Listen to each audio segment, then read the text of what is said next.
कच्चे तेल की कीमतें आसमान छू रही हैं और बड़े बड़े विकसित देश अपने हाथ खड़े कर रहे हैं। ऐसे में क्या भारत सुरक्षित है? ये सवाल आज हर भारतीय के जहन में है। प्रधानमंत्री नरेंद्र मोदी ने देशवासियों से ईंधन बचाने की एक भावुक अपील की है, जिसने एक तरफ चिंता तो दूसरी तरफ जिम्मेदारी का एहसास कराया है।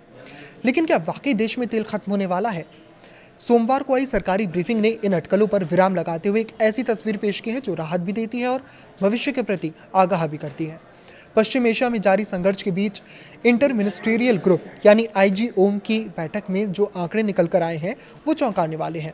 जहां दुनिया के कई देशों ने अपनी घरेलू खपत में भारी कटौती कर आपातकालीन उपाय लागू कर दिए हैं, वहीं भारत मजबूती से खड़ा है।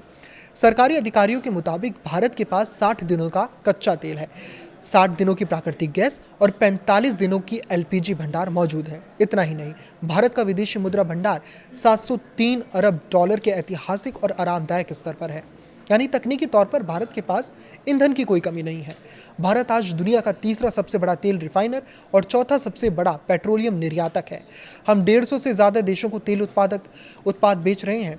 लेकिन असली चुनौती भंडार की नहीं, बल्कि अंतर्राष्ट्रीय बाजार में कच्चे तेल की उन कीमतों की है जो युद्ध और सप्लाई चेन के टूटने की वजह से बेलगाम हो गई है। प्रधानमंत्री मोदी की ईंधन बचाने की अपील के पीछे की असली गणित देश की अर्थव्यवस्था से जुड़ा है। अंतर्राष्ट्रीय स्तर पर तेल महंगा होने के बावजूद भारत उन चुनिंदा देशों में शामिल है जहां संघर्ष शुरू होने के 70 दिनों बाद भी पेट्रोल डीजल की कीमतें स्थिर हैं। लेकिन यह स्थिरता मुफ्त में नहीं आई।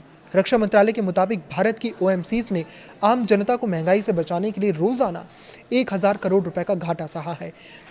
फाइनेंशियल ईयर 2026 की पहली तिमाही यानी Q1 में इनकी वसूली में 2 लाख करोड़ रुपए की भारी कमी दर्ज की गई। प्रधानमंत्री का कहना है कि जब हम 1 लीटर पेट्रोल बचाते हैं तो हम केवल अपना पैसा नहीं बचाते, बल्कि देश की वो कीमती विदेशी मुद्रा बचाते हैं जो अंतर्राष्ट्रीय बाजार में तेल खरीदने के लिए खर्च होती है। ये सामूहिक भागीदारी ही देश को वैश्विक आर्थिक उथल-पुथल से बाहर निकाल सकती है।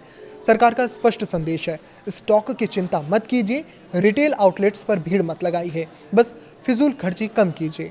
भारत अपनी ज़रूरत का अधिकांश कच्चा तेल आयात करता है। जब अंतर्राष्ट्रीय कीमतें बढ़ती हैं तो देश का व्यापार घाटा भी बढ़ता है। 703 अरब डॉलर का विदेशी मुद्रा भंडार एक ढाल की तरह काम तो कर रहा है, लेकिन इसे आवश्यक खर्चों में गंवाना समझदारी नहीं होगी। प्रधानमंत्री ने इसी वित्तीय बोझ को कम करने के लिए नागरिकों से पेट्रोलियम उत्पादों के इस्तेमाल में समझदारी बरतने को कहा है। यह अपील केवल आज के संकट के लिए नहीं, बल्कि भविष्य की अनिश्चितताओं से निपटने की तैयारी भी है। भारत सरकार ने अपनी तरफ से सुरक्षा कवच तैयार कर लिया है, चाहे वो तेल का भंडार हो या विदेशी मुद्रा। तेल कंपनियों ने खुद घाटा सहकर जनता को महंगाई की आग से बचाए रखा है। अब गेंद नागरिकों के पाले में है। ईंधन बचाना केवल एक व्यक्तिगत बचाव नहीं, बल्कि एक देशभक्ति का कार्य बन गया है। आने वाले समय में अगर वैश्विक तनाव कम नहीं होता तो ये संयम और सामूहिक भागीदारी ही भारत की अर्थव्यवस्था की रीढ़ बनेगी। समाज पर इसका प्रभाव ये होगा कि हम एक ऊर्जा कुशल यानी एनर्जी एफिशिएंट जीवन शैली की ओर बढ़ेंगे, जो न केवल आर्थिक रूप से बल्कि पर्यावरण के लिहाज से भी बेहतर होगा। प्रधानमंत्री की अपील एक चेतावनी नहीं, बल्कि एक समृद्ध और आत्मनिर्भर भारत की दिशा में उठाया गया सजग कदम है। याद रहे, आज की गई एक छोटी सी बचत देश के कल को सुरक्षित रखेगी। इस पर आपकी क्या राय है हमें कमेंट करके ज़रूर बताएं। लाइक करें, शेयर करें और इसी तरह जुड़े रहें। नमस्कार।